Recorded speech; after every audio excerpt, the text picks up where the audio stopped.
Pinuna ni Department of Public Works and Highway Secretary Vince Dizon ang ilang proyekto sa Bicol Region na hindi pa rin natatapos hanggang ngayon.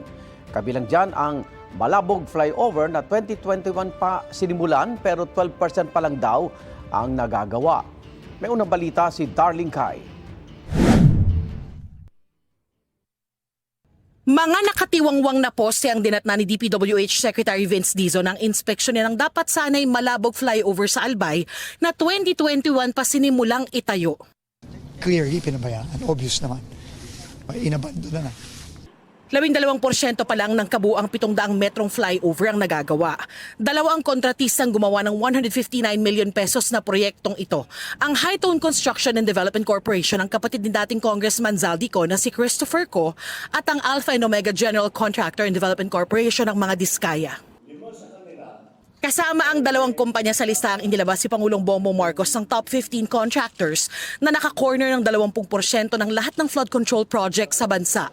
Malaking problema talaga itong dinadanas natin dito sa Bicol kasi ang daming SunWest at ang daming Hightone na nandito. Alam naman natin, hindi na pwedeng mangontrata yung SunWest sa Hightone ngayon kasi may mga kaso na, frozen na lahat ng accounts niyan. Ngayong February, papabid na natin ang bago. So may pondo naman to for 2026. Kailangan na nga ipabid, terminate si Diskaya, tatapusin na natin. Dismayado rin si Dizon sa inabutang estado ng konstruksyon ng Bicol Regional Medical Center sa Daraga Albay. Mula nang simula ng proyekto noong 2023, 4 pa lang sa 10 palapag ang natatapos. Minus 15% yung delay, malaki yun. Sinuspindi raw kasi ang paggawa sa ospital dahil kailangang baguhin ang disenyo. Pero masyado raw matagal ang pagkakabinbin, sabi ni Dizon, kaya 36% pa lang nagagawa sa ospital na nagkakahalaga ng 3.5 billion pesos. I will have to talk to DOH kung ano yung binago. 7 months is too long for a design revision. Masyado matagal. Masyado na yan. Ipatatawag at pagpapaliwanagin din daw ni Dizon ng kontratista ng proyekto. Napakahalaga pa naman daw para sa buong Bicol Region na magkaroon na ng malaking ospital. Sometimes we have more than 600 patients at one time. So ang kaya nang nitong available natin is about 300 to 400 lang. So malaki ang backlog natin. Kaya nakausap ako kay Secretary, kailangan i-fast track natin ito.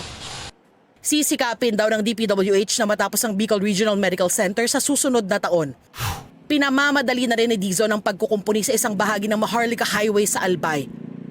Sarado ang isang lane, lubak-lubak din at sira ang daan. Paspasan nila lahat to. Kasi pagdating ng Holy Week, tapos may mga close lanes ka dito, tapos tayo sa traffic dito. Ha? Oh. Napapanood ka sa TV, sa social media. Ibibigti ka ng mga taga-Albay dito pag hindi mo nagawa yan. Nauna nang ipinangako ng DPWH ang rehabilitasyon ng buong Maharlika Highway. Iniutos sa Money Transportation Secretary Giovanni Lopez sa Civil Aviation Authority of the Philippines na paglaanan ng 200 to 300 million pesos ang pagresolba sa issue ng Bicol International Airport sa National Grid Corporation of the Philippines. Limitado lang kasi ang nagagamit sa kanilang runway dahil may sagabal na transmission line. Ito ang unang balita. Darlene Kai para sa GMA Integrated News.